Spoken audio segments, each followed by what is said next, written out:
Hey, all.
But I just mentioned that. And then go through your agenda. Hey, guys. Do you want me to see if the truck is on?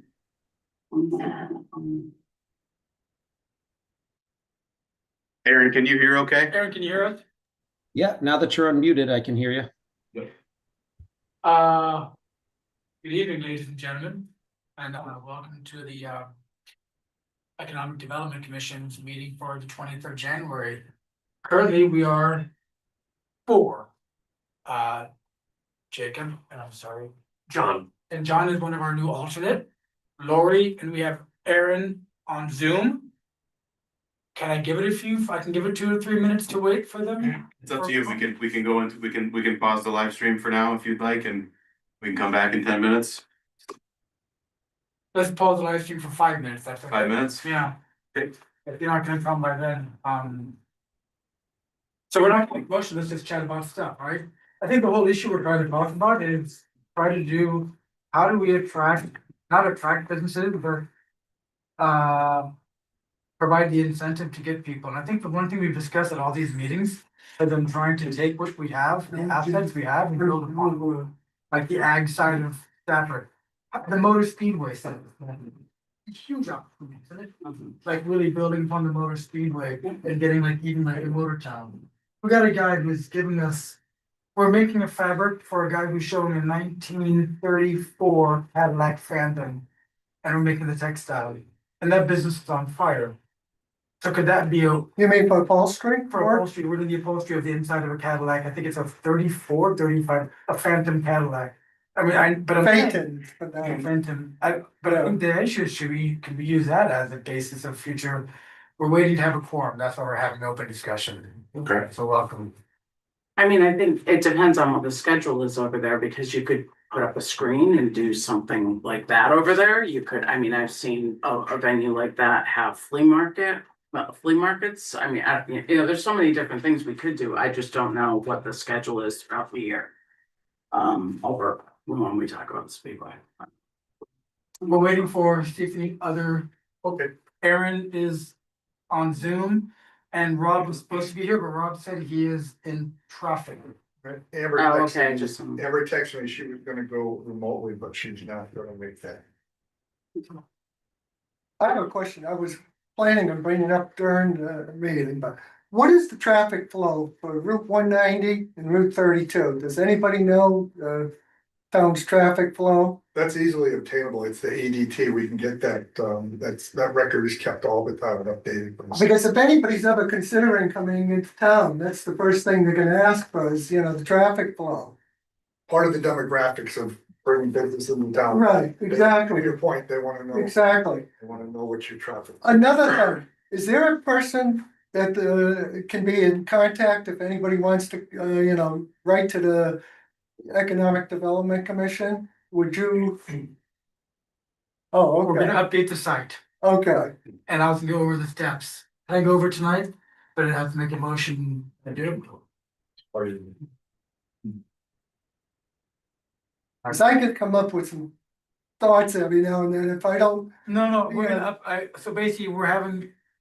Well, you know what, let's just, I don't think anyone's gonna show up. So how many more people you need to make quorum?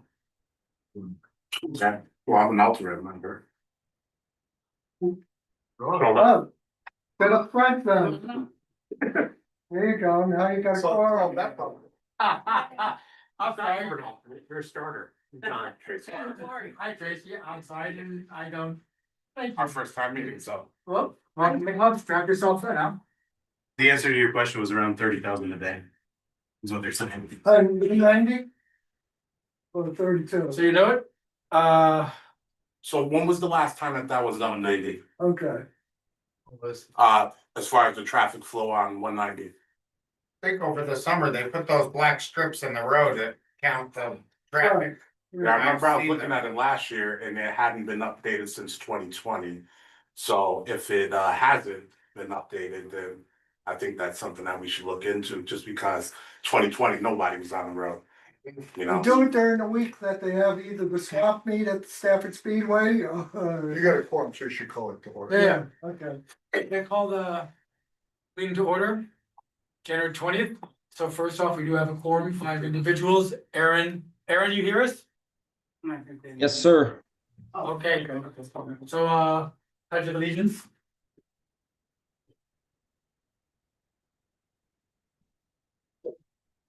Pledge of allegiance To the flag, United States of America, to the republic for which it stands, one nation, under God, indivisible, with liberty, justice for all. So it is at the beginning, I'm not sure, then. I did not send it to you, I did not send it to you, we did have the minutes, and did you get the minutes, it's my mistake, I sent it, yes, 2 weeks ago. I didn't, we had the wrong email address of Okay. I'm not sure if I reviewed the minutes, and I'm gonna make a motion to approve the minutes, they're relatively. They can read them. Okay.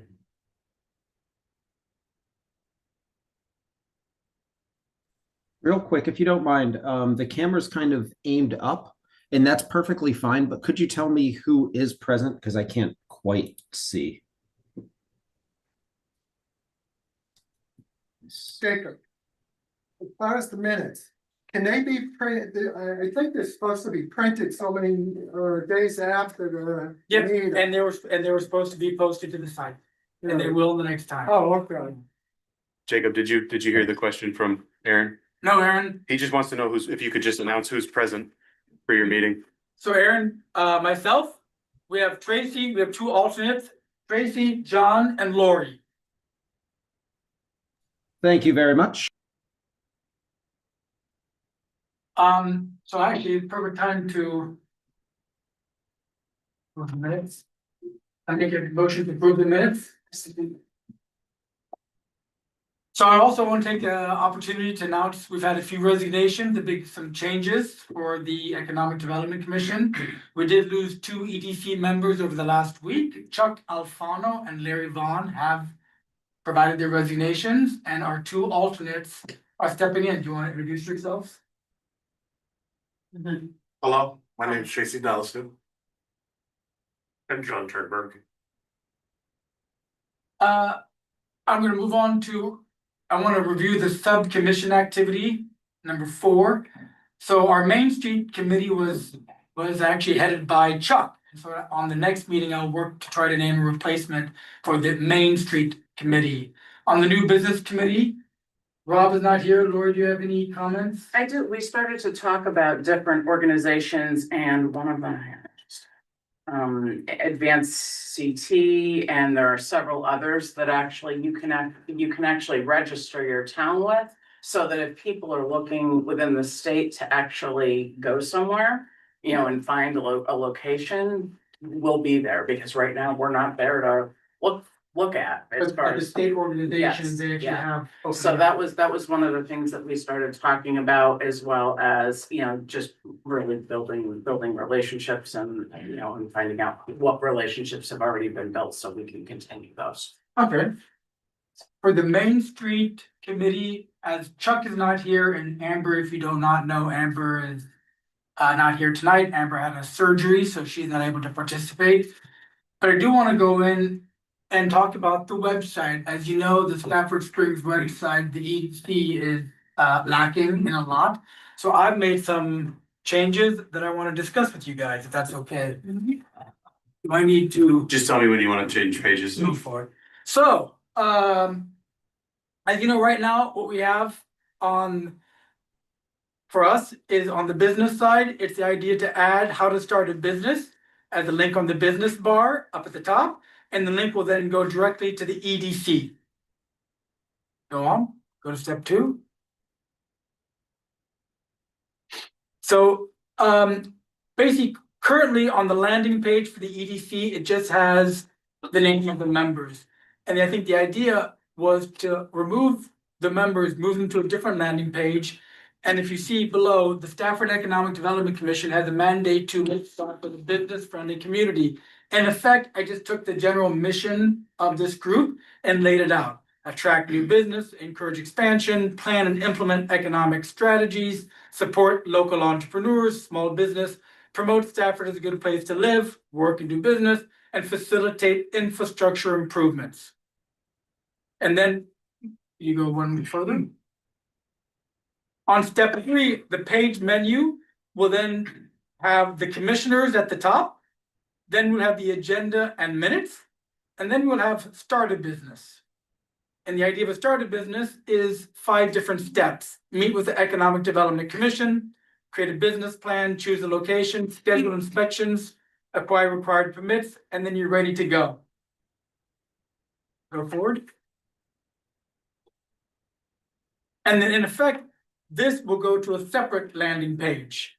And in effect, what I've done is I reviewed 6 different towns in the Economic Development Commission and reviewed what was the best.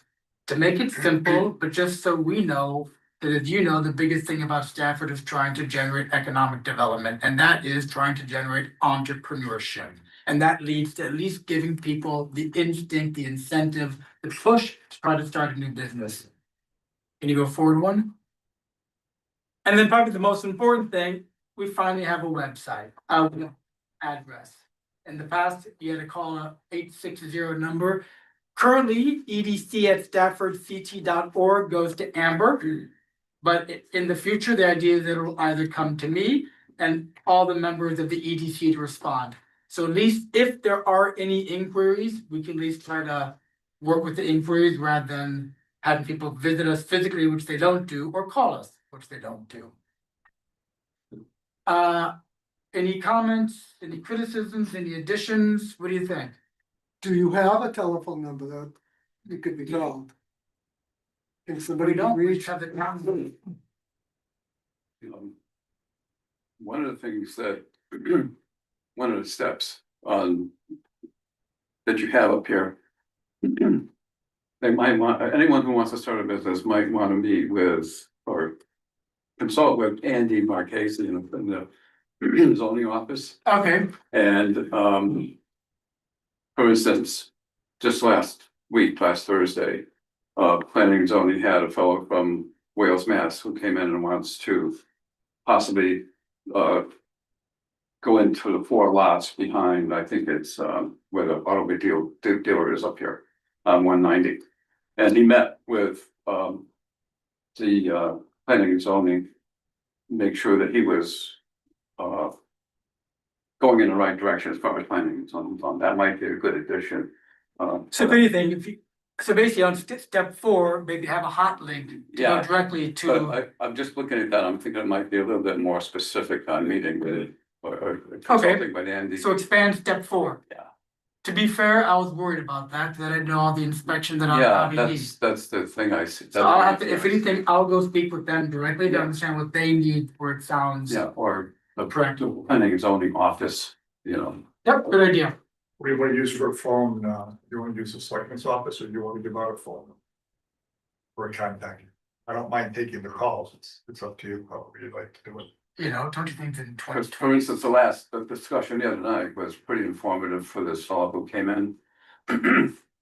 And there might be a zone change coming down the road to help him.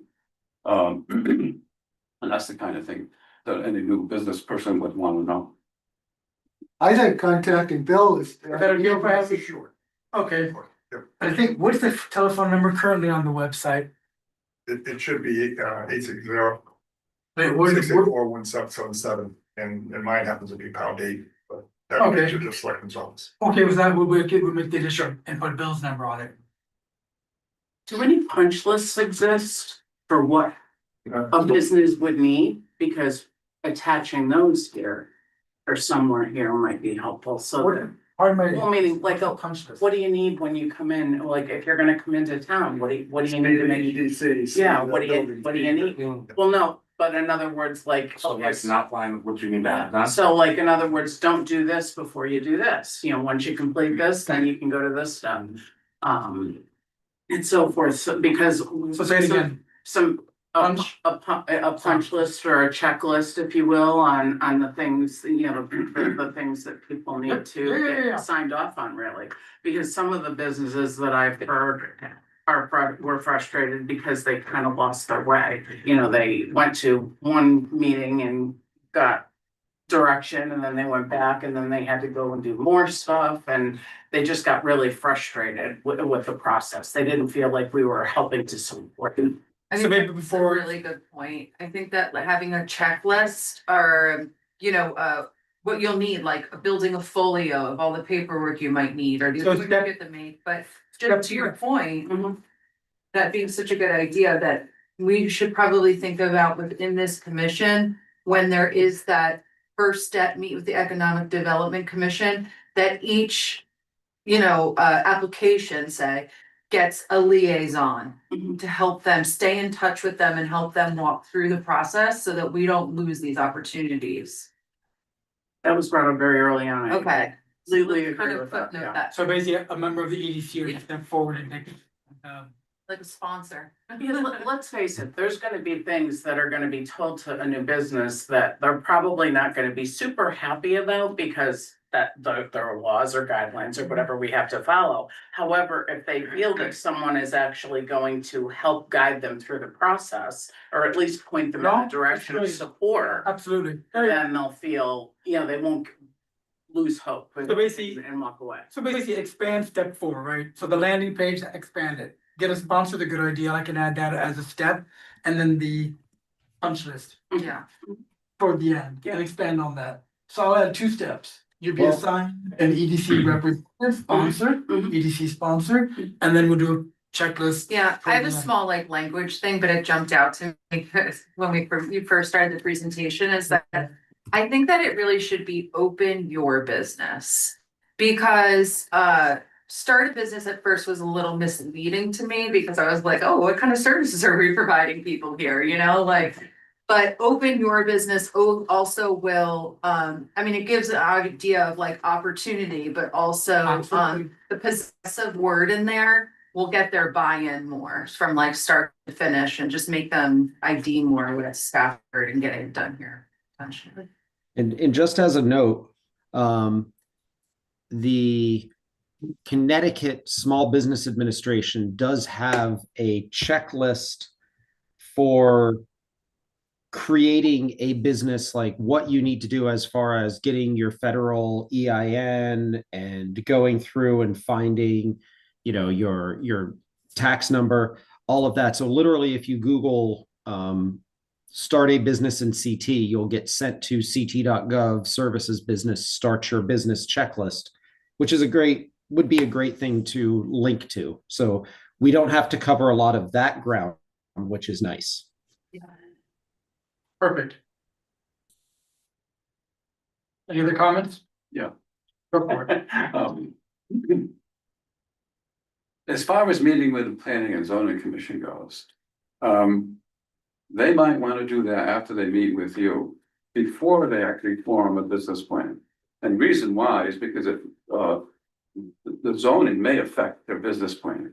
And if they're going to spend money to develop a business plan, and they find out that they need to change it, then they're gonna have to go back and make changes to that business plan. It might cost them more money.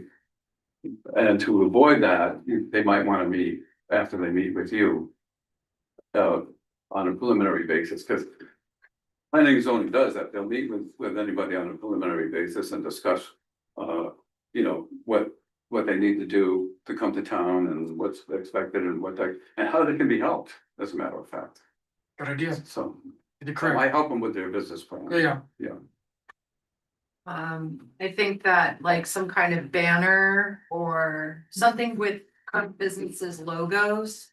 Or, The businesses that have come here, yeah, businesses that are here in Stafford.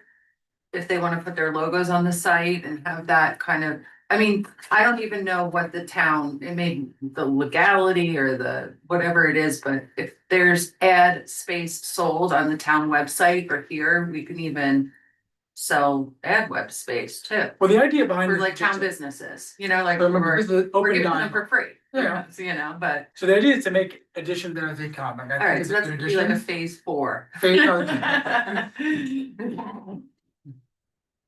Any other comments, criticisms?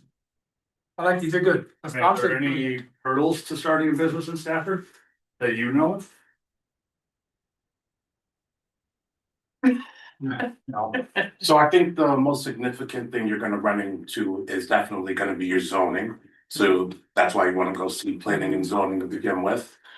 There's a lot of things that come up just because depending on the different type of business you have, there may be a lot more obstacles that you may come up against. So like bringing a daycare to town would be different than opening up a plant shop. You know, cause there's stuff that you're gonna have to do just with planning and zoning.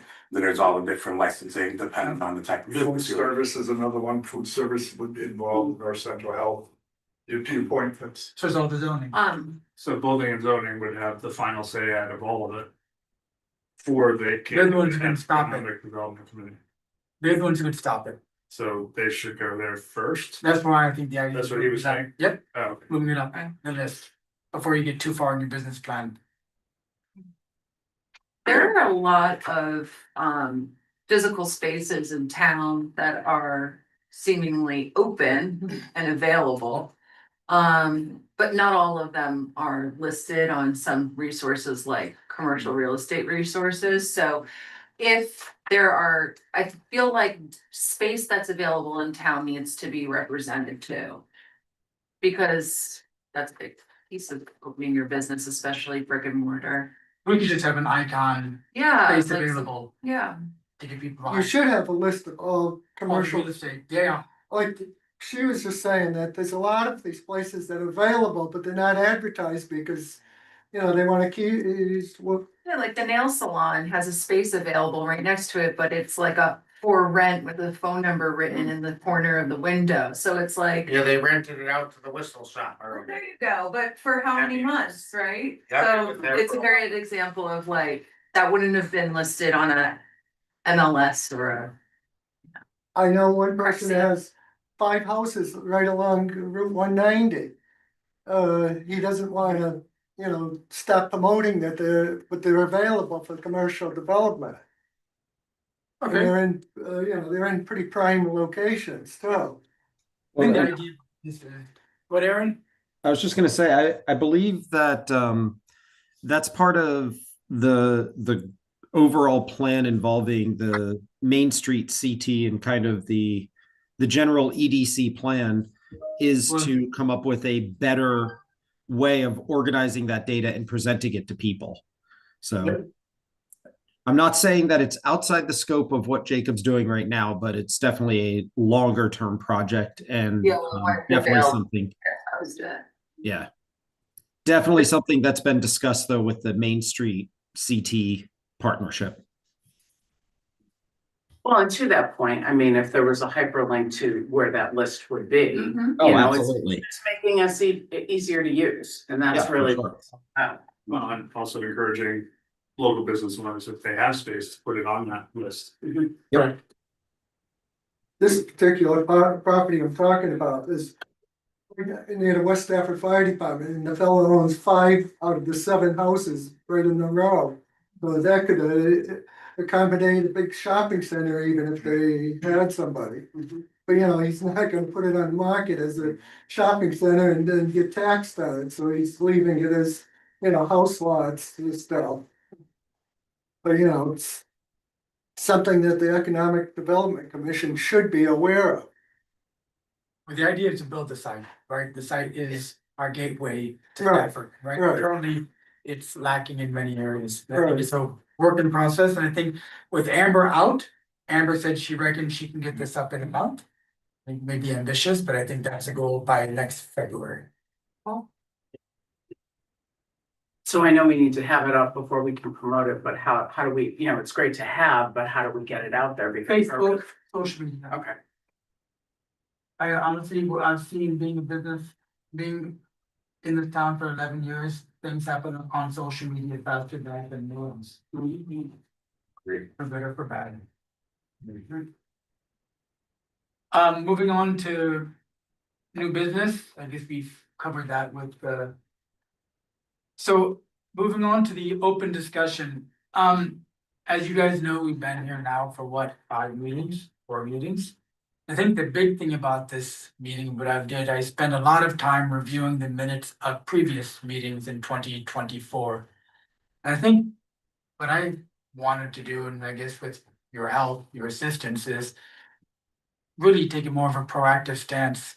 And something we've realized is we have a lot of assets, social and physical assets in place that we're not using. And rather than just trying to cast a wide net and attract businesses, wouldn't it be great if this EDC could kind of come together and chart a direction that we think is good for the town? What I mean by that is we have a racetrack. This racetrack is known throughout New England for one of the best tracks. It's a great asset to leverage. But trying to, I don't want to say turn us into the Motor City of the 21st century, but going back into that business.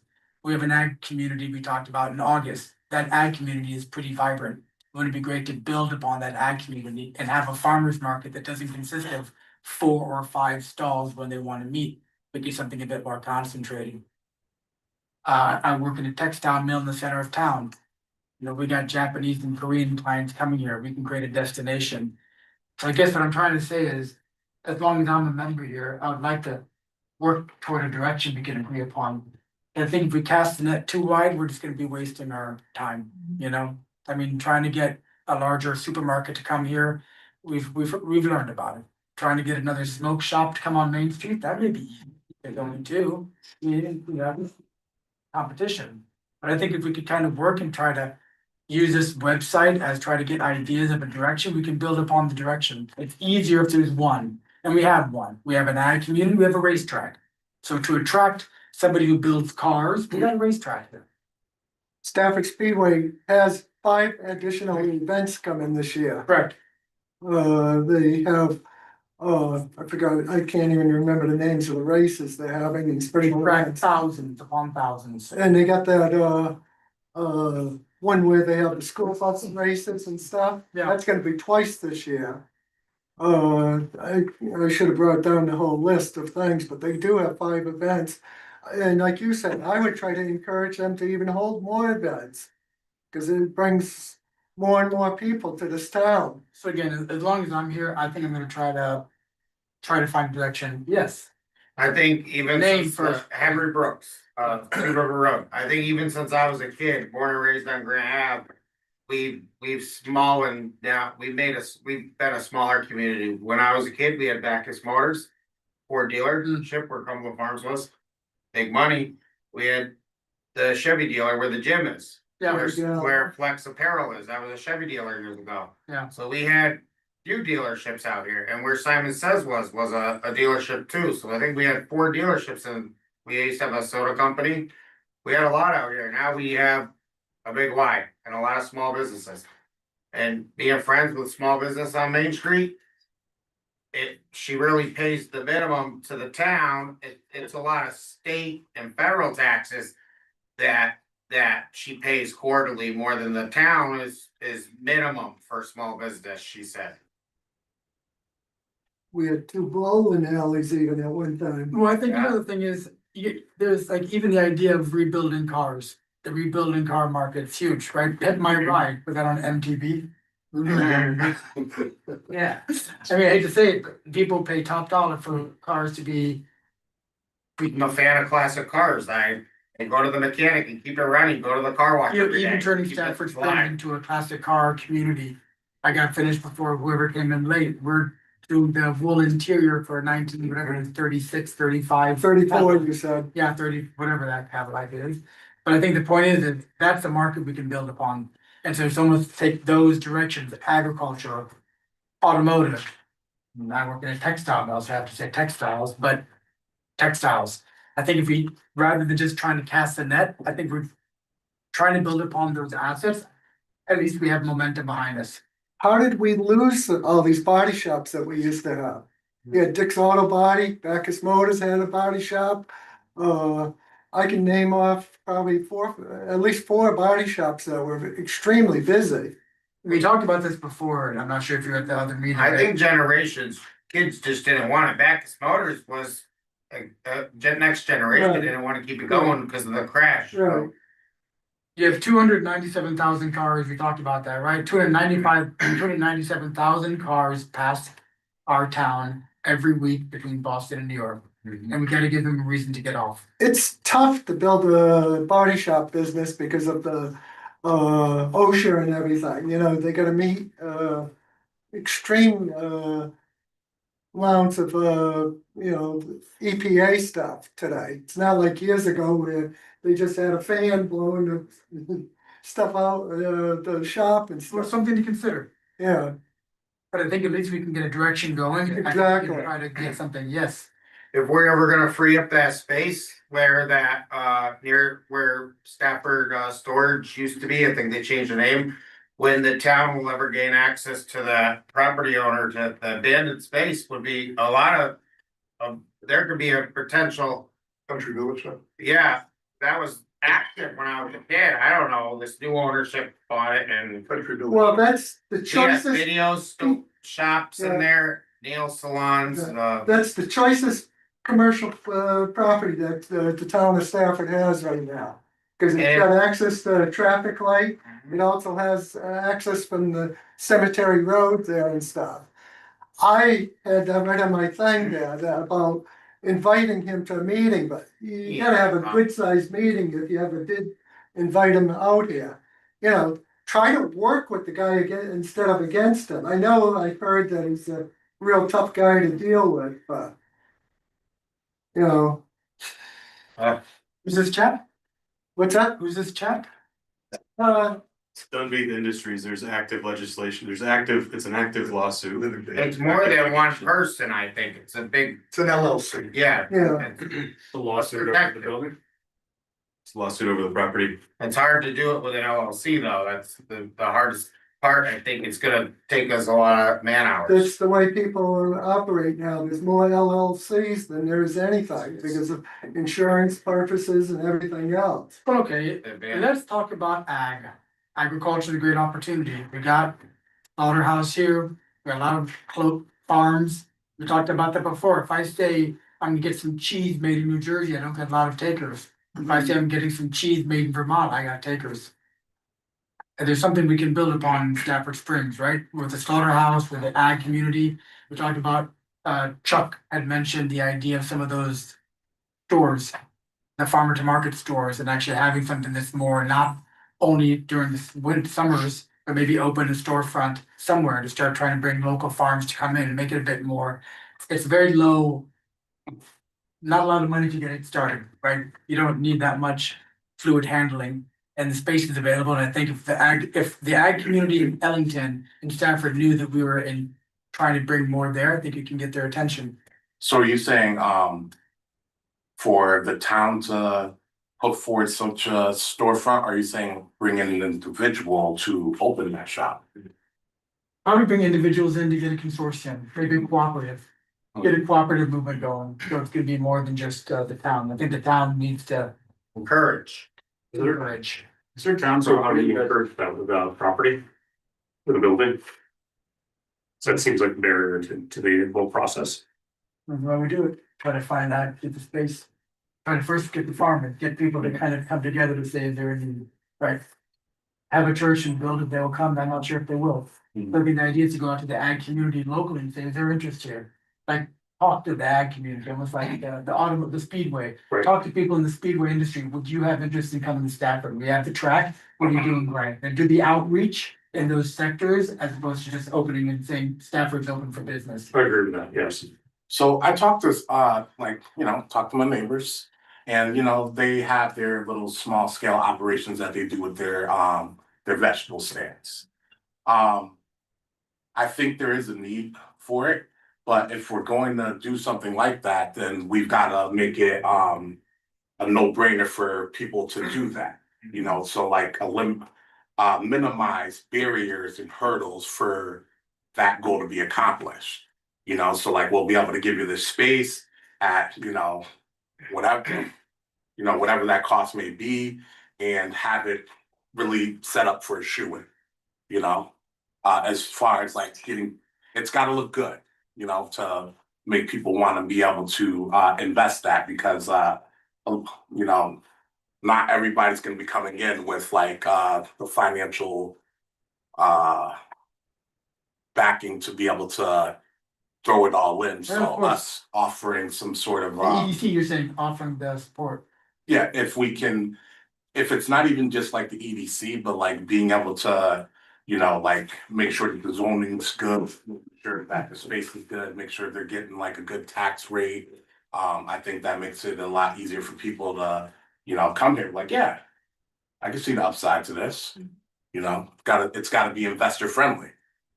When you were talking ag, I always think of the farmers markets that are located in one Coventry as an example. They're in one location. We have farmers markets all over. the place. Right.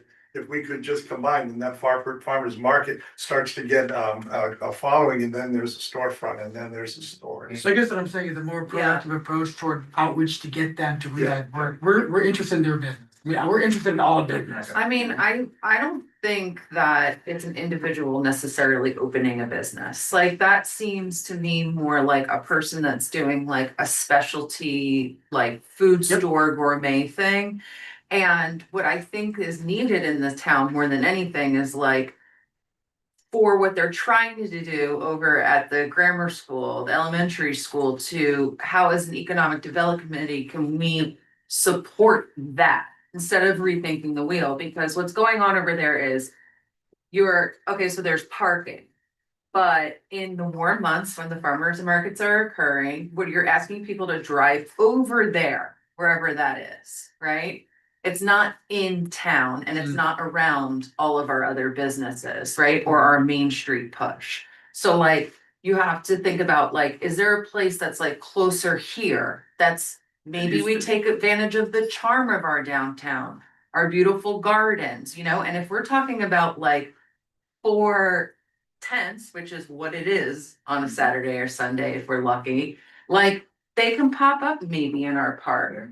And as it grows, then we can relocate and maybe we can do what some other towns do, which is a permanent structure with shade somewhere, in the downtown area. But asking people to come, park, walk around, go get a coffee at Luann's.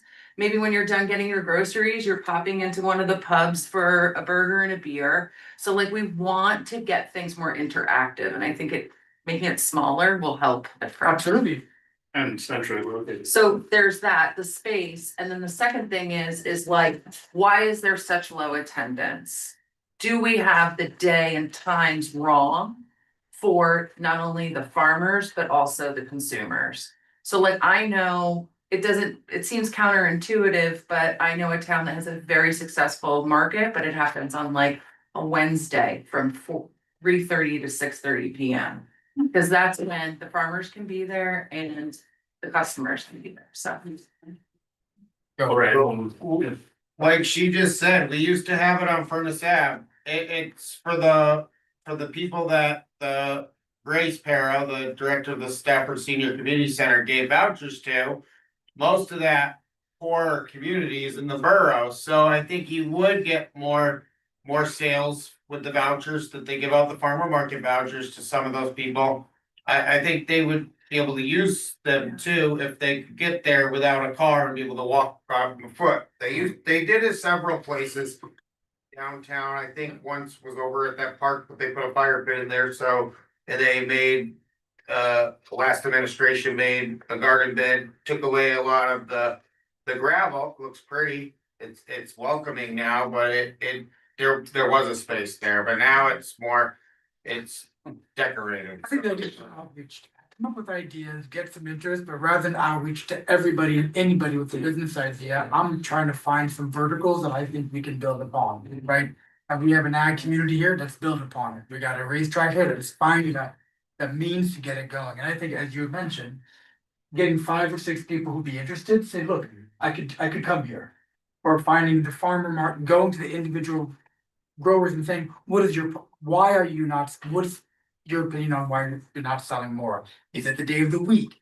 Is it not continuous, not constant? Does it need more people?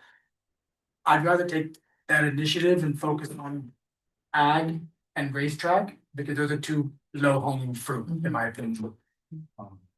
Going back to your question about what we're known for, why is it, and maybe I'm just under a rock, but why is it that we don't promote the springs, the water?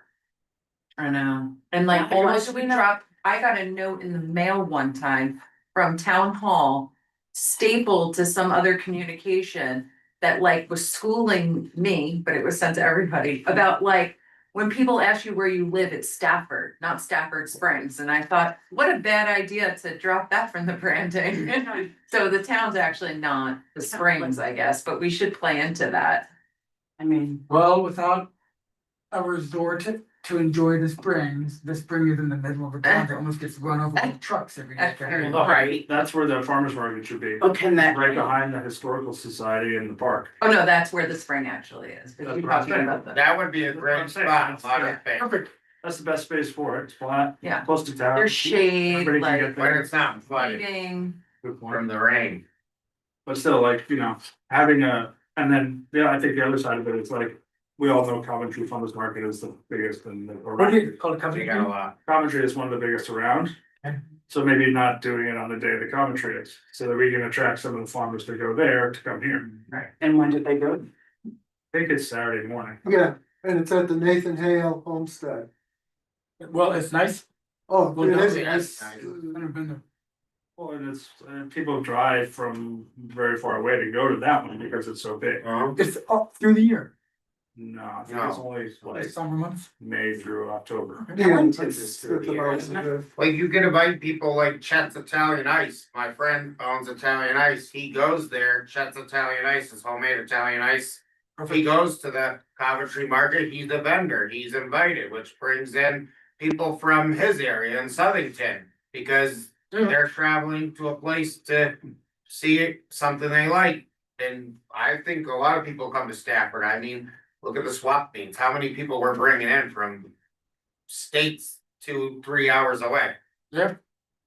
So what do you think about some upfront marketing in terms of if we're gonna have one in like, let's say Hyde Park behind the back there? Us doing like a real big push on like social media, getting vendors to come out, having people push it on their social media sites. I think we can get some good vendors that'll show up and then also a lot of traffic. And having that good upfront. You got that band encourage show people for to come. music. And that's what I'm thinking, the You band got shop. music you can play, 'cause some play music brings a lot. I mean, farmers market at Sun Valley's nice, but And the music. people that have the cars can get there, but True. we can't, at West Stafford School, no sidewalks. I mean, people that walk with their kids and family are. Organize that, that's a question, I don't know. I don't know, Cars Family Farm used to do a lot, but they moved. The one over at the Sunset, Sun Valley, I think they Sundown. did. I think it's Sun Valley the itself? local farmers market. Yeah. moved there because they didn't have space Well, elsewhere. there's two farmers markets going on as far as I understand. What did you got? One in Sun Valley and then the one at the school. West Stafford. Yeah, there's Yeah, when farmers they and compete and crafters you- and then there's another one. Everything else. So that's another thing. We gotta streamline those two. yeah, that's. That would be a point, I think, and then we would also, to your question and your. Bring to the table here is like, what about this push, right? I think a first step would be, and it's probably in the next month or two. To put it out to the public or all the ag applications for the spring market. So maybe, yeah, now we're starting in a month, we start looking at that kind of putting together the application here. I do, Right? and just combining the two Yeah. right there, we Yeah. can get some synergies. And maybe some incentivization for Stafford residents who farm. To participate. I don't know Well, what that would be. Yeah. Public counties. Maybe it's the first row of tables goes to Stafford residents and then anyone else who comes in, they get the next row. I don't know. yeah, something, Maybe figure that's that out. not really that big of a deal, but. You know, to encourage, you know, because these farmers are traveling all over the place to go to the markets, you know. I'm sure there's local people that wouldn't even consider it, but now that they know that they have incentive to be there. They might be like, oh, let's open a stand this year. Let's start selling some of this excess. You know, produce." we know one thing, the ag food business continues to blossom, right? Smaller brands are edging out craft and the bigger brands. What a great idea to introduce, what's the hottest market right now is beef jerky. Mhm. And the idea if we have a slaughterhouse right here, go to there, try to create a whole meat, a brand of meats around Stafford. It's this low hanging fruit that I think I wanna bring to the table, as opposed to trying to pitch the net to Aldi to maybe move in and hire 5 people. I mean, I would think that, I don't think it would be a little harder to do unless there was just space available. And it was like, the town had a barn, the town had a farmer's market, it's like some towns do, which is a structure. And every Wednesday was like, I don't know, the flower market. Cause there's so many flower growers here. Correct. And we, like you said, we have all of this traffic and business that people could come through and basically have flowers at wholesale or deliver, pick them up and deliver them other places. From New Like, York to Boston, take it to your friends. yeah, like, and that's niche enough, you know, kind of a thing, or you're not Combine just, everything. yeah, exactly, but It's another business we lost, Stafford Conservatory. They used to do quite a business there. yeah, I think, What about Chestnut Hill Gardens used to be big too, another one that was real big. We got Agaway up there, but. It's still small compared to what we had. Yeah, Stafford Conservatory, they were so well known for their mums and stuff, they used to be all over. They used to have a fella that was a peddler that would come and buy them and there, and then take them to other conservatories. Because Stafford was noted for their mums, and then like he would deliver roses to Stafford and other flowers. Good idea. What is it called, Stafford Conservatory is here? Yes, Is that across from the senior center? yeah, they used to have like 10 Ah. greenhouses there. John Zelda, that's his area, right? Yeah, that's his. Owns it I'm now. asking you, I don't know why, that's What are you asking me? John, that's John Wittenzelda. Wittenzel. Yeah. Yeah, Wittenzel. Wittenzel. Witten. That's why he goes on to Witt Farm now. Cause it's too hard for people to, yeah, they still sell a lot of flowers. yeah. Anything else on open discussion? Yeah. Go. I was reading through this is gonna be completely off the subject that we were just talking about. Happens. I was reading through all your minutes for the last few meetings. And one of the things I noticed when I went online was they're all listed as special meetings. This is probably not a special meeting. And On the website? no, on the town website, they're all listed as special meetings. Okay. Yeah, if I could grab that one. Technically- Oh, Technically, all of our meetings last year were special meetings because the previous EDC basically dissolved and did not schedule official meetings for the year. They didn't have a yearly calendar. So according to the secretary, my understanding was that every meeting last year was a special meeting. This is the first non-special meeting of the Okay. EDC. This is also a special meeting because you've Oh, yet is to it? set your agenda. Okay. So thank Yeah. you. Thank you. Jim. Okay, I understand now, why you did that. But another thing is that, subcommittee meetings, you're having subcommittee meetings? You're holding subcommittee? Not meetings? yet, the Okay. plan is to do Um, so. Then just a reminder that subcommittee meetings the subcommittee has to have a chair. And it would have to have minutes, just like you do. For a subcommittee meeting, According or the freedom of information. Okay. So if someone is a chair, like you, Laurie, for instance. If you're the chair, someone has to take minutes. You have to have a quorum, just like you do here. And you have to file those minutes in the town clerk's office. Okay, usually what happens is when we were doing before under planning and zoning, the minutes would go underneath, like there would be another subcommittee would be listed underneath the Economic Development Commission. This is just so you don't get in trouble with the. so maybe we don't have subcommittees. Not yet, Not yet. he's saying if Yeah. we do, cause we started talking about possibly. Yeah. And one more thing, I noticed in the minutes that there was a discussion in here about CERC and Advanced Connecticut. They're the same organization. Advanced Connecticut used to be CERC, it used to be the Connecticut Economic Resources Center. All they did was change the name to Advanced Connecticut. So in case anybody's trying to find CERC, it doesn't really exist anymore. It's all Advanced Connecticut now. Yeah, I have two things that I just wanna kind of throw out into the ether, but I feel that this website's great. Looks really good and with tonight's discussion, it'll flesh out more, I know. I don't know where this idea lives, but it's when I was on the Georgetown in Washington DC on a business improvement district board there.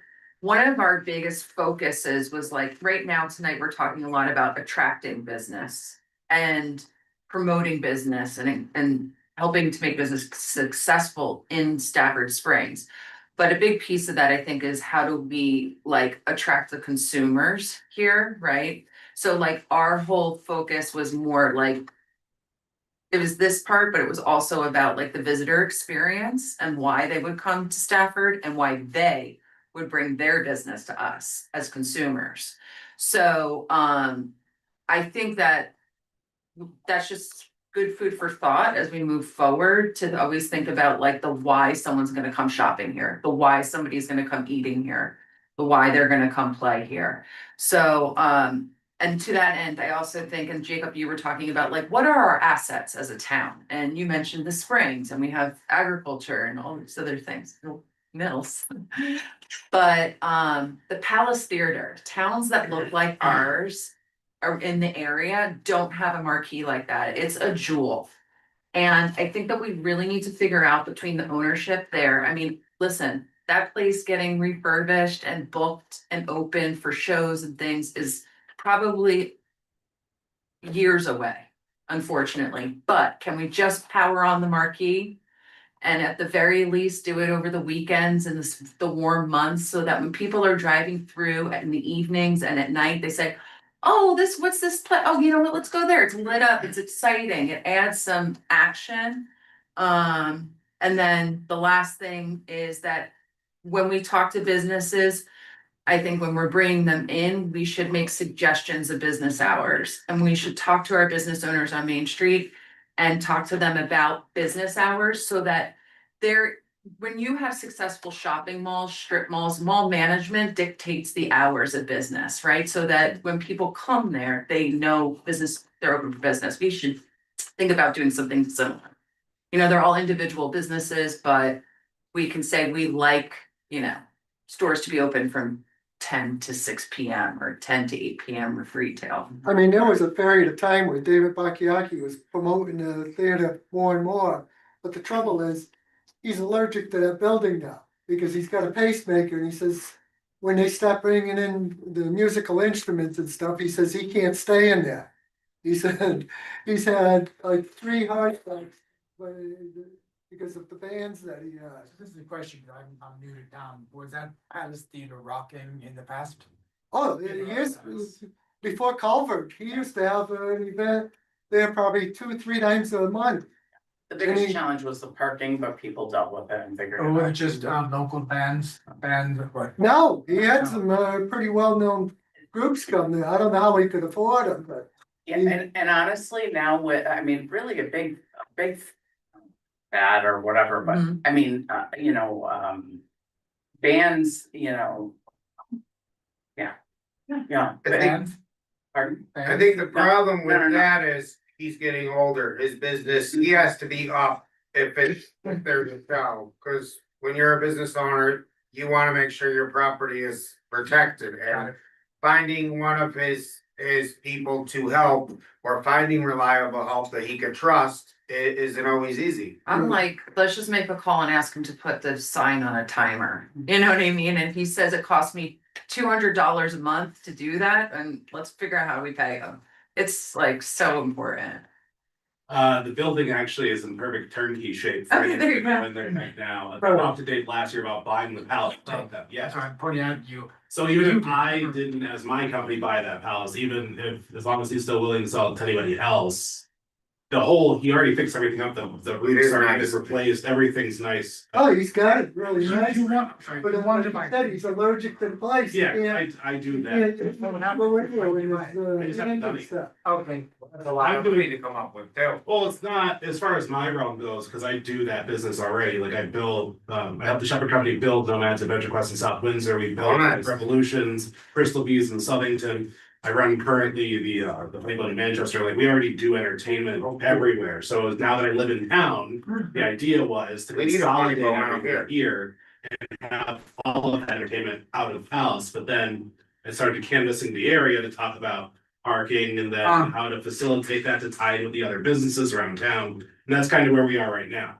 And I just wanted to speak on the palace in Yeah. particular. Everything's working immaculately in there. I talked to the building department, fire department, and Dave, we've already walked it several times. Are you trying to actively sell it? I'm sorry, I I should. mean, it's been on the market for forever, I think, for a while And now. now it's in the actual perfect position to be able to be turned over and then rebranded, started over, and then I kind of mentioned this last year, tying it also in with the speedway because the building doesn't have air conditioning. So in like the hottest month, it might be a good idea actually if we move the entertainment to the speedway and then build upon what was already happening there in the gaps between races, bring out a stage because the parking problem solved. Oh, like the Palace Summer Stage. Exactly, and then we can Guys, advertise it's the on low hanging that. fruit, man. But does the I'm sorry to interrupt, but the stage in Hyde Park get used a lot? No, unfortunately. And they do a summer series there every year.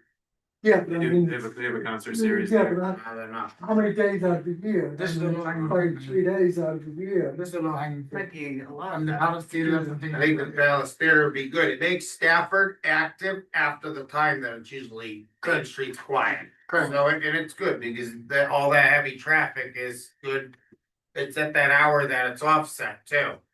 And that works also together as one big picture as far as advertising goes and sending the message out to the surrounding community. It's like, this is all the things we have going on here. Because even as far as I go, attracting a large entertainer from California to fly out here from England, they also say, well, what else is in the area? We're not just coming out to the middle of nowhere. So I've been compiling that list because we have all the parks, we have the trails, we have other. So you're still in the running, or you're still, Yeah, we're still working on that whole Okay. thing. There's a lot of pieces to that because close it, damn it. it's not just one little thing. It has to be. Really? All has Close the deal, to close the deal. manage the redirection of the traffic. We can't, block up the gas station. Everywhere's gotta have a place to go. You can't just have 2,000 people show up nowhere to park. It's easy at the speedway, but when it comes to downtown, it's gotta be more managed and everyone's gotta be talking to each other about it.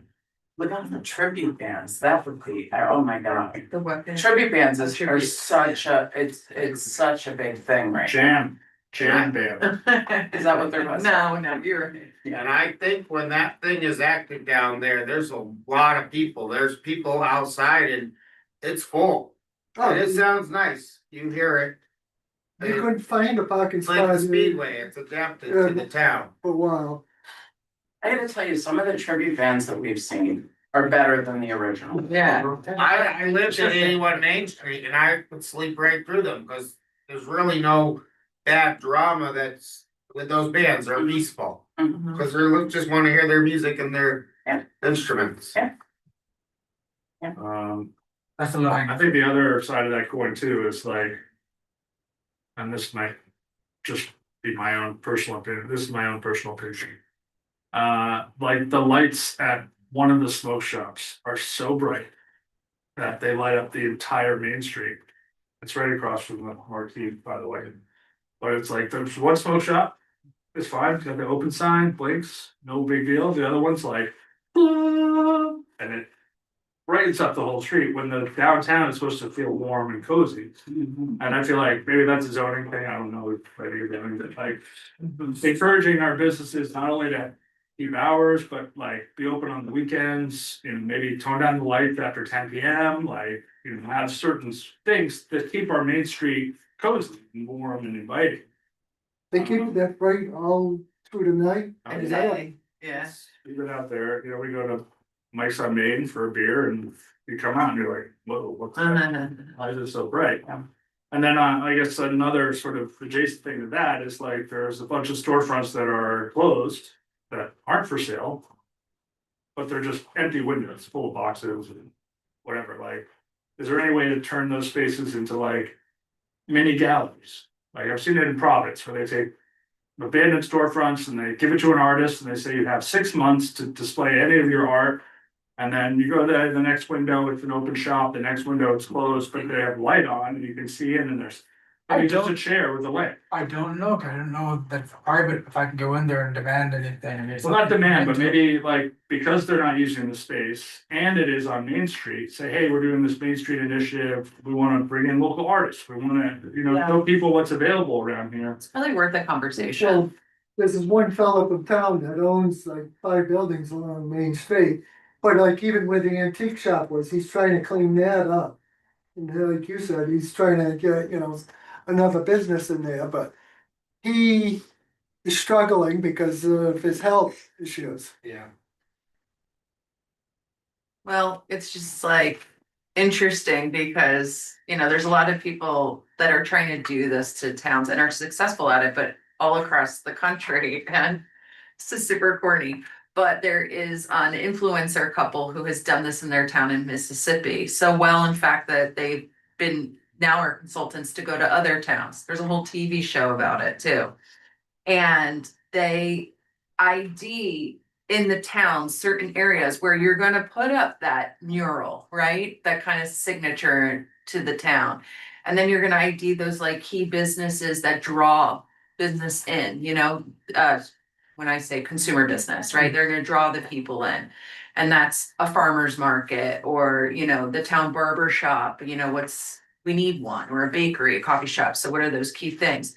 But the other thing that they do is they also, as a community, because we have to remember too, it's not just like business here, this is a community aspect, is like they identify people in the community that need help that is going to help the overall business of the community. So like, if we're all sitting here right now and we know this guy's having a health problem, well, like, I'm able and strong, like, I don't know what it is, but like, maybe we can help him if he wants to paper the windows so that we're not looking at washer machines and other boxes and Yeah. things within.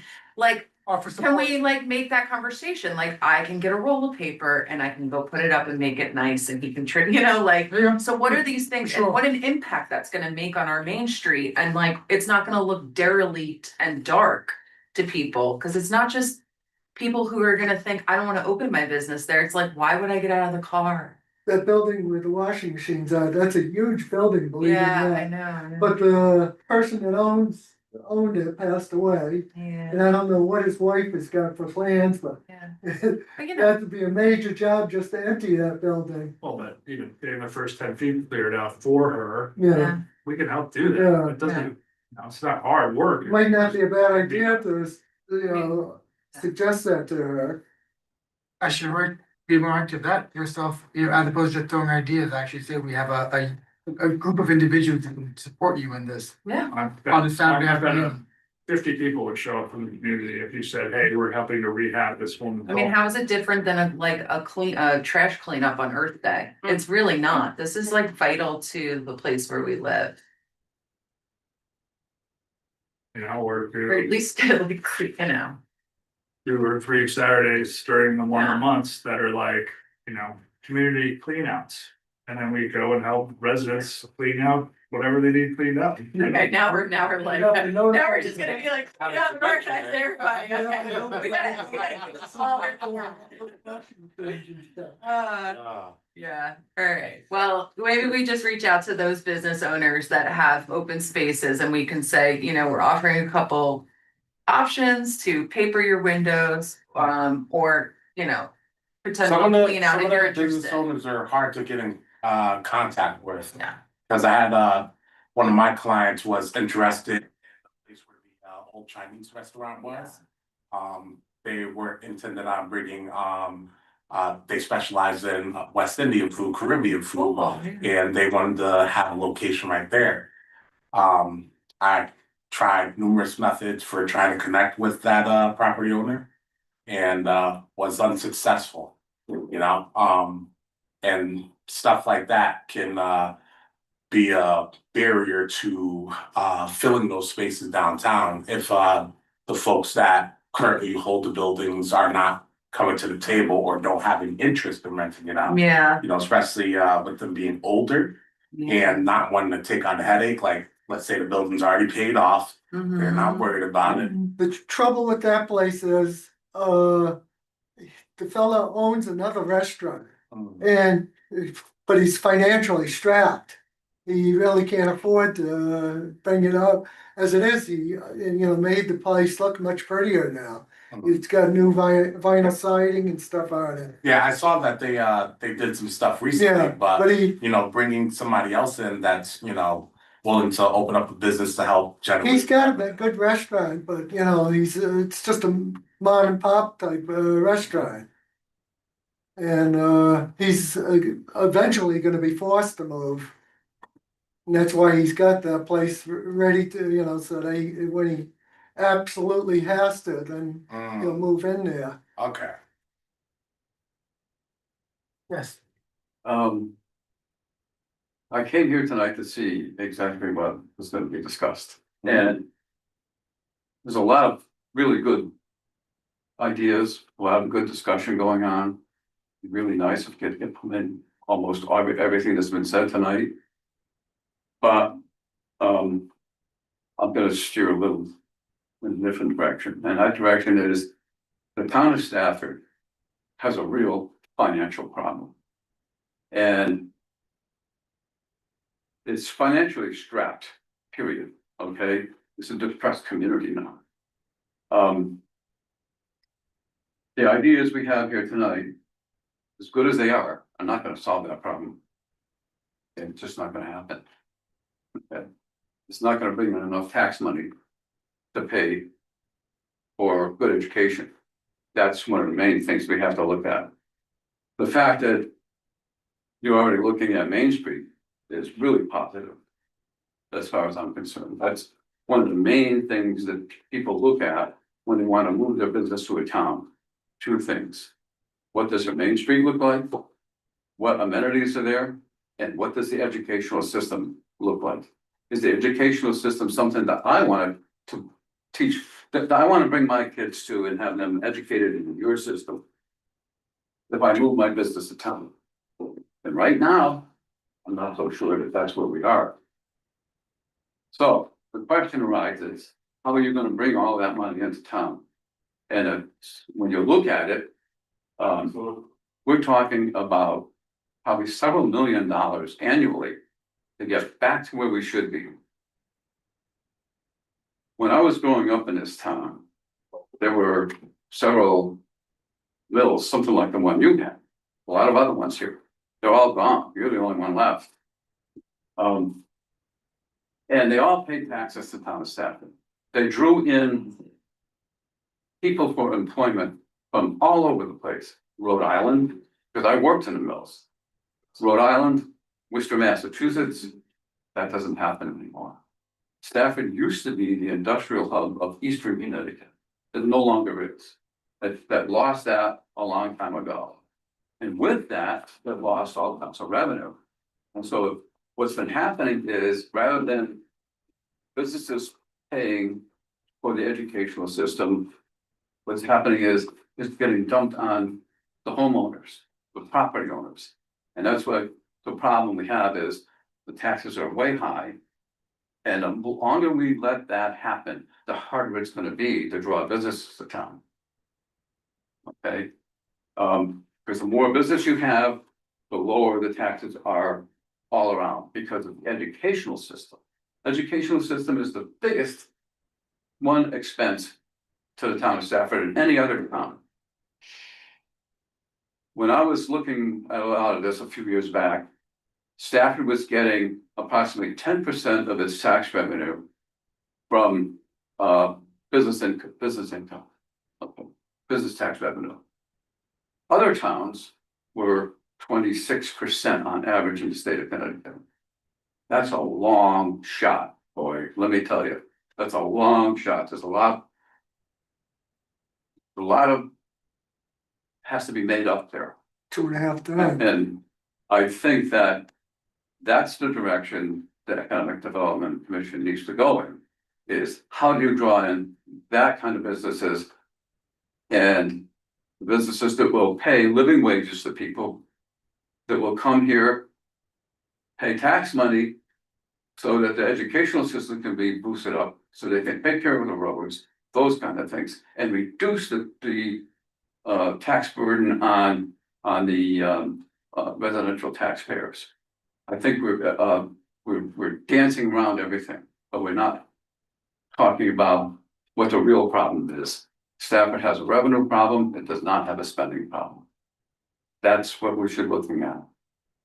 And the only way to really solve that, from my mind, would be for the town to start thinking about building a business park. There were 2 parcels of land right on 190. If you could acquire those, that might be a way to do it. One has 90 acres on it, and the other one has 23 or something like that. One is right across from Dunkin' Donuts, and the other one is right on Route 32. They both have access to sewer and water, which is important. The town of Stafford is halfway between New York and Boston. Pretty strategic location. Those are the kind of things that really need to be started with. That's not low hanging fruit. Pardon me? That's not low hanging fruit. Mhm. That's not low hanging fruit. It's definitely something to entertain, but not low hanging fruit. I think he makes a very strong point. As a parent in this town and being disappointed with some of the support with the school system because of lack of funding. I definitely agree with him. Being able to generate that tax revenue in order to be able to have adequate support in all areas of the town, I think is paramount, because like every single time we have any sort of budget that comes out, there's always a lot of fighting over it. And it's to his point, we don't have a spending problem, it's a revenue problem. So I agree. Exactly. And one of the things to remember, if you were to go that way, if the town of Stafford were to go that way, they should be trying to attract the businesses that pay living wages to the people of this town. That's a huge thing. If you look at, as a matter of fact, you can find it on Advanced Connecticut. Okay. And I did this last 3 months, four months ago or so. The median household income in the town of Stafford is right now is about $97,000 according to them. All right. In other towns, surrounding us, Tolland, Summers, some of the other ones. I looked up eight towns that were close to it, including Stafford. I think Vernon and Wellington are both below us or right on the same level, but all the other ones are in the $127,000 range for median household income. That's another problem that we have. The income to most people in Stafford is not at the same level as it is in other towns. And that's partially because of the type of businesses that are here, and people who work here don't make the money that they do in other areas. Okay, you have to increase that, you have to bring that level up somehow. And that, the only way to do that is to bring in businesses that pay higher incomes. Expand TTM. Yeah, but like the other thing is too, is like, maybe that's, and I think that this is a very valuable conversation, it just. I don't know how it fits in here, you know, for like. Well, it's 90 Economic DC, Development but- Commission. But I will say like. In our past, we've been about factories and TTM and other mills, and there's a place for them and there's infrastructure if it's rehabbed for them, but. You can also think like it doesn't have to be that kind of industry too, you know, it can be intellectual industry and other sorts Oh, of. yeah. Sorts of business where, you know. People, you know, working in factories can make living wages, certainly, but you wanna really. Make an effect and pay the bill you're talking about, then you have to think about different. I kinds couldn't of agree with you business. more. Yeah. Just for you. Everybody's in this room. Only a couple people know me. I ran for first selectman in the town of Stafford in 2013. One of the things the two things I ran on were putting in a business park. And the second one was bringing a community college to the town of Stafford. Okay. Your point of intellectual Yeah, income too. yeah, I think that that's very important. yeah. I mean, business parks make me apprehensive when we have a chance to like really just focus on our town right now and vacating the spaces we do have. Because they're just kind of vapid spaces, and I think what we're trying to do is like, as far as I understand, is like make.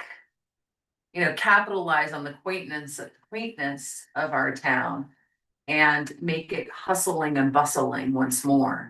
Let me explain what my idea was back then, since she brought up the intellectual part of it. I wanted to bring in a community college, and we had talked to as Nantucket was willing to come. And we were, at that period of time, we were talking about getting the state come in and maybe renovate the Witt School and use that, the Witt building, and use that as the community college, okay? The other idea was to build a business park and connect the two together so that people who came in and wanted to put their business in town could go and get people who were educated in that field right here in Stafford. If you wanted to be, for instance, as Nantucket teaches manufacturing technologies. And so if you wanted to bring in something within manufacturing, you'd have that school right here that's teaching manufacturing technologies. People walk out of the community college after they learn the manufacturing technologies and go up the street and grab a job in a manufacturing company. That was the idea. And unfortunately, I didn't get elected, so it went down the tubes and it never happened. I think if that happened, we'd be looking at a different town today. We wouldn't have the problems that we have right now of a revenue source shortage like we do. Okay, that's where we have to be looking. That's, I'm just gonna dump it out there because my feeling is that's where we have to be looking at. Those kind of things. I think it's a good idea to like be looking at that and have that like as a point to get to, and but really working, like Jacob, you say, to like, what do we have to work with right now? You know, and that low hanging fruit, like you mentioned, and like, how do we make that work for us right now? Because if we can clean up our main street and if we can do some of these things that we're talking about doing here, it's only gonna make those businesses wanna come here more, because how are they gonna attract their talent? People that are working in those places, where is it that they're gonna wanna live and be entertained and eat here, you know, that kind of thing, so. You know, I don't know, I like the low hanging. A few easy wins can help us get some momentum. Yeah, exactly, A few easy wins. yeah, I'm all about community development, but also we gotta realize something, we're in a mill town. You probably know, I work in an industry, there are only 3 wool mills left in America. The mill towns in this country have really suffered. We're trying to make it go, making this mill town a success. Yeah. It's hard. You know, a lot of the towns in Connecticut you're referring to have financial services. Those pay a lot of money. yeah, A lot of towns are involved in defense manufacturing, precision machining. We're talking about critical items that are used in aviation and defense. Those are huge wages. We don't do precision machining to that level yet. I think there's a place for that. But as you mentioned about Wyndham, we are successful where maybe Wyndham isn't. We are a mill town, and a mill town with a large mill in the center of town. To repurpose that building is a big undertaking, Which building? where I work. Well, yeah, So I think for us, I'm looking at what we have and the assets and trying to leverage those assets, because I'm only here for 12 months. Now, I was here for 12 years at the Economic Development Commission, I'm all for it. I think the idea of when I have a 12-month mandate, my idea is what can I do in 12 months to bring some happiness? And bring some economic development, the Yeah. low hanging fruit, but I'm all about new business. But I think a lot of those businesses you refer to, you know, Connecticut has a lot of defense industry, Aaron should know that, and we have a lot of financial services. Yes, sir. We are Aerospace Alley. But is that Stafford Aerospace out there, or is that No, Hartford? sir. well, Connecticut. one of the other technologies that's here to stay. Even though there were people in Washington that tried to crush it, it's still here to stay. Is clean energy technologies. And that's one of the areas that could be looked at as far as building a business park goes. It's clean energy technologies. What's coming up? For instance, when Biden passed the Infrastructure Reduction Act, the Inflation Reduction Act. In there was a something like $400 million, I think it was, $460 million. Earmarked for charging stations to put along 50,000 miles of US highways, okay? That's the kind of technology you could be looking at. There's someone who builds those charging stations. There's one in Enfield. There's a company in Enfield that builds charging stations. It's not the type of thing where you need to spend billions of dollars or millions of dollars for machinery. It can be done with small stuff. You walk into their shop, and I've been there, and there's not a lot of big machinery in there to do that. And it's just one aspect of what can be done. You have to watch what's happening economically in Washington, DC. What programs they're funding, what ones they're not. And you can steer your marketing toward that. That's, there's a lot to it. It's not simple. But it's something that needs to be done. Well, and just as a reminder on the manufacturing front, not only, of course, do we have TTM, who does a lot of electronics manufacturing, we also have American Sleeve Bearing. Howard's company down there is actually worldwide for some of the bronze bearings and Babbitt bearings and things like that he's providing for Rolls-Royce and other major aerospace components, and they're literally right down the street from where you guys are sitting right now. So we do have some other manufacturing base in there, but absolutely, again, this is one of those, if you guys have any connections to anyone who would be interested in moving or looking or attracting to Stafford, we, as the Economic Development Committee, are absolutely interested in talking to them and seeing how we could provide anything to help that transition into town. I mean, that's what Jacob's trying to do. One note and forward apologies, I do have a meeting in 8 minutes, so I'm going to have to sign out. Before we adjourn, I would like to make a motion. Can I move these meetings to the third Tuesday of the month? If you move it from the, Because currently it's a special meeting, correct, Aaron? No, this is the current. This is a special meeting, correct? Can I make a motion to move it to the third Tuesday of the month? So this would be the third. can I, Exactly. If you make that motion, I would just preface can that I just say motion. something? Before you do that, if it's scheduled for the first or second, and you move it to the third, then it becomes a special meeting. Okay, and the only thing We you haven't scheduled a meeting for the the year. only thing you can discuss is what's on your agenda. You can't have other stuff in. Okay, just, that's what Freedom of Information Act says, okay, just so you know. My recommendation, Jacob, would be to, you could make that motion and you could have it seconded if it passes. Just with the caveat that the schedule needs to be checked to make sure it's not conflicting with any other meetings. Okay, So one of your committee could make that motion. Which motion, the third Tuesday of the month? Yeah. The motion to have the meetings the third Tuesday of the month. Can somebody look that up and just see if the, We should probably defer to the people who scheduled. I wouldn't say. right, I'll check tomorrow. I think Bill's not here. And also, as you know, the next meetings will take place at the community Need a center. second. Just as a point of clarification, needed a second for that motion, I Jacob. seconded it. I'm sorry.